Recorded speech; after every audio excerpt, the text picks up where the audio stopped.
Nobody Life really is a prepares series you of for the moments, moment a legend looks less and like a each one star is and a more like a chance man to start carrying his anew. entire past in his shoulders. But the night I accidentally walked into the backstage green room of the old Orpheum Theatre and found Robin Williams sitting alone with a microphone resting silently in his lap, I realized how fragile even the brightest lights can become when no one is watching. I was 24 then, a volunteer sound tech with a badge that didn't grant me permission to be anywhere near the dressing rooms, but the venue was understaffed, and someone shouted that we needed to clear out leftover cables from the charity event Robin had just performed at. I assumed he'd already left. Everyone said he slipped out quietly after shows, avoiding the growing crowds that adored him more fiercely with every year. But when I opened that cracked wooden door, the smell of old velvet curtains and dust hit me, and then there he was. He didn't see me at first. He sat hunched forward on a worn leather couch, elbows on his knees, the microphone dangling loosely from his fingers like he'd forgotten it was there.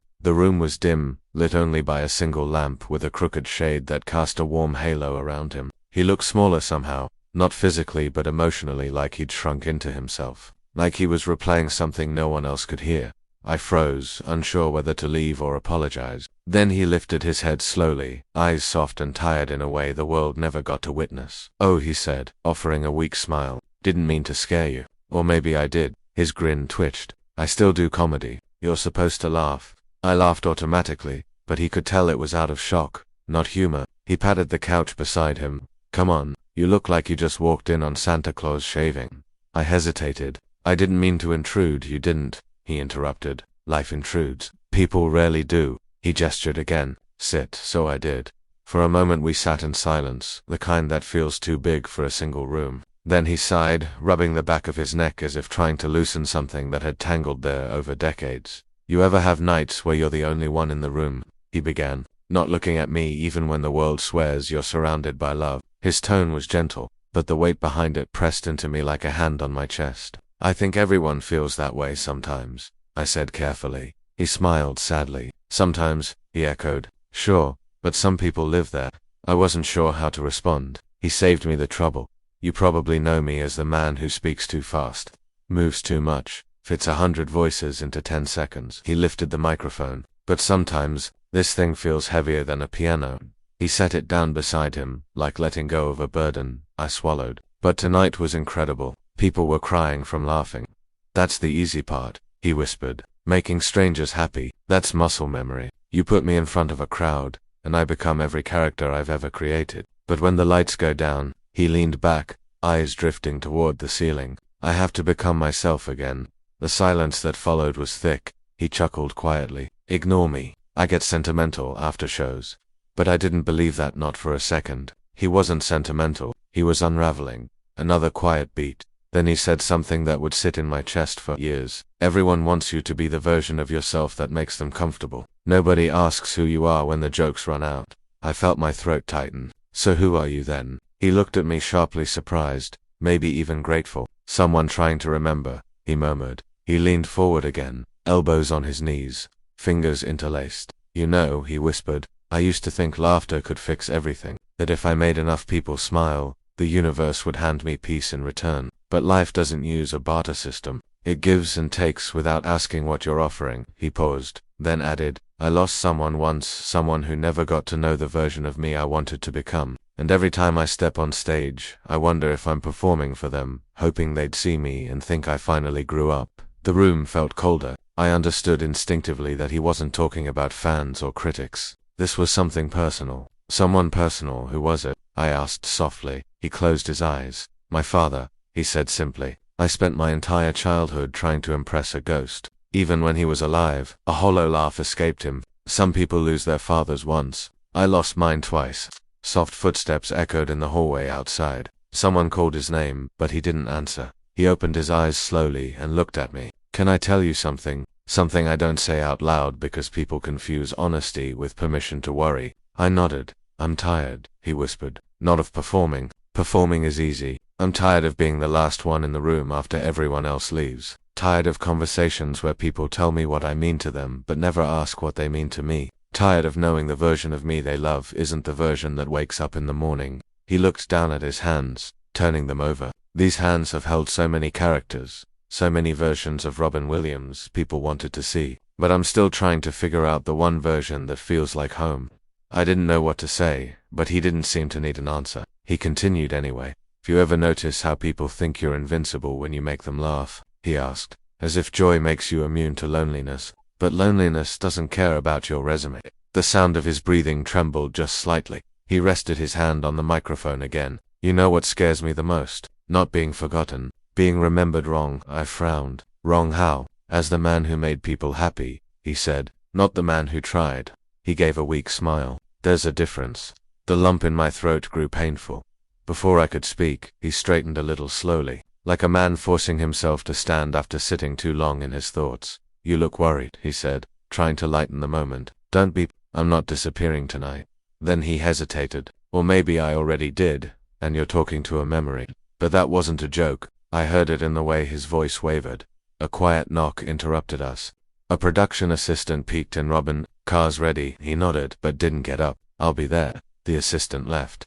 He turned to me one last time. Thank you, he said. For what? I whispered. For sitting with me while I remembered how to be human. He rose slowly, gripping the microphone one final time as if it were both a lifeline and a burden. At the door, he paused, glanced back, and said something I still hear in the quietest corners of my life. Promise me something. Don't wait until the applause stops to tell someone you see them. He walked out into the hallway, his silhouette shrinking as the light swallowed him. I never expected it to be the last time I'd see him alive, and I never expected what arrived in my mailbox 3 months later. Letter. With his name signed at the bottom. And a truth that would change everything I thought I knew about that night. 3 months passed before the letter showed up, tucked between a stack of grocery coupons and an electricity bill. And when I first saw the return address with its unfamiliar handwriting and soft, slanted loops, I didn't think much of it. But the moment I opened the envelope and saw his name at the bottom of the page, written in the unmistakable, almost childlike scrawl I'd seen on 1,000 autographs, my legs nearly gave out beneath me. The world seemed to tilt slightly, like reality had shifted its weight onto my shoulders. And for a moment I could only stare at the signature. Robin, no last name, no flourish, just the first name of a man who had spent his whole life trying to be everyone but himself. The letter wasn't dated, but the paper was creased and worn at the edges, as if he'd folded and unfolded it many times before sending it, or maybe before deciding if he should send it at all. My heart beat hard enough to hurt as I sat down at my small kitchen table, the same chair I'd been sitting in the night I found the news article outlining his final hours. He was gone. The man I met backstage was gone, and everything I hadn't said, hadn't asked, hadn't understood roared inside me like a fire that refused to go out. I unfolded the paper carefully and began to read. I'm writing this because talking has gotten harder in ways I never expected. Not the stage talking, that's easy, but the kind way your voice tries to tell the truth before your heart is ready. My throat tightened. The night we met was heavier than I let on. I was afraid I'd forget who I was beneath all the faces I've worn for other people. You didn't realize it, but you helped me remember. You helped me feel like maybe my real voice still mattered. I blinked away, a sudden warmth behind my eyes. I don't know you well, but I knew enough to see kindness in you, the kind of kindness that doesn't ask for anything in return. It reminded me of something I hadn't felt in a long time: safety. I closed my eyes. I remembered the way he'd spoken that night, the ache in his voice, the quiet longing, the exhaustion that didn't belong to a superstar but to a man who'd carried too many invisible weights. I remembered how he'd said he was tired, how he'd laughed at his own sadness, how he'd looked like someone waiting for a permission he'd never been given. But the letter wasn't finished. You asked who I was after the jokes faded. I didn't answer then, because I didn't know which version of myself I was allowed to give you. But I'll tell you now, as honestly as I can. I am someone who never stopped trying, even when it hurt. I am someone who wanted to stay, but often didn't know how. His handwriting became shakier here, like the truth had been heavy to write. I've spent a lifetime surrounded by people, and yet loneliness still knows my address by heart. That isn't anyone's fault. It's just the map of my mind. My breath caught. The night we spoke, I felt something I hadn't felt in years, seen, not by an audience, not by a camera, but by a person with no agenda. That is rare. It is a gift. And I want to give you something in return. The next lines were written slowly, carefully. Someone is going to tell you stories about me, reporters, friends, people who think they knew me. Some will be right, some won't, but I want you to know the version of me that matters. I scanned down the page, and my heart cracked open at the words that followed. I wasn't sad all the time. I wasn't broken all the time. I wasn't lost all the time. I had joy, real joy. I saw beauty in the smallest places. I laughed when no one was watching. And I loved deeply, fiercely, even when my mind told me I didn't deserve to. I had to set the letter down for a moment. It felt alive, like he was speaking directly into the quiet of my kitchen when I picked it up again.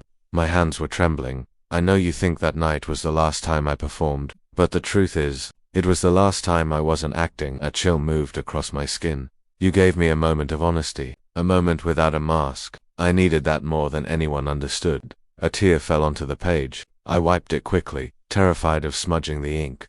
I hope you never carry the kind of weight I carried, but if you do, remember this. You don't have to be the funniest person in the room to deserve love. You don't have to be strong all the time to be worthy. You don't have to shine for others to stay. Another breath, another line. I don't know where you'll be when this reaches you. I don't know if I'll still be here, but I want you to promise me something. Live honestly, not loudly, not perfectly, just honestly. Then the last paragraph. If someday you think of me, I hope it's not as the man who made people laugh. I hope it's as the man who really tried to stay human in a world that kept wanting me to be something bigger than life. You gave me a moment where being human was enough. Thank you for that, Robin. When I finished reading, my hands were shaking so badly I had to set the letter down. It felt like the room had shifted, like the air itself had changed texture.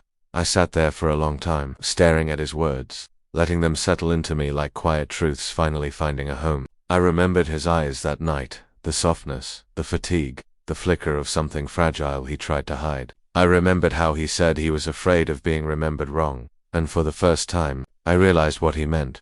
People would remember Robin Williams as the genie, the nanny, the captain, the professor, the voice of childhood joy and adult comfort. They'd remember the joke machine, the wild improviser, the magician of laughter. They'd remember the characters, but not the man. And that letter, that gift, was his way of asking me, a stranger who'd simply sat beside him in a dim backstage room, to carry something truer, to remember the human before the legend. Weeks passed before I could read the letter without breaking. Months before I told anyone about it. Years before I understood the responsibility he'd given me. But eventually, I kept my promise. I spoke about him, not just the performer he'd been, but the person. The quiet parts, the tired parts, the parts that laughed softly, not loudly. The parts that needed. And every time someone asked, what was he like? I never said funny, I never said a star, I never said a genius. I said, he was trying. He was human, and he deserved the world to see that. The letter remains in a frame on my wall, now aging, yellowing at the corners, but still holding the warmth of a man who gave everything he had to make others smile and almost forgot to save a piece of that light for himself. Sometimes at night, I sit with a cup of coffee and read it again, and every time, I hear his voice, not the booming, comedic voice the world adored, but the soft, trembling, honest voice of a man who let himself be real for just a moment. His last performance wasn't on stage. It was in that backstage room, with a microphone in his lap, and a truth he finally dared to speak.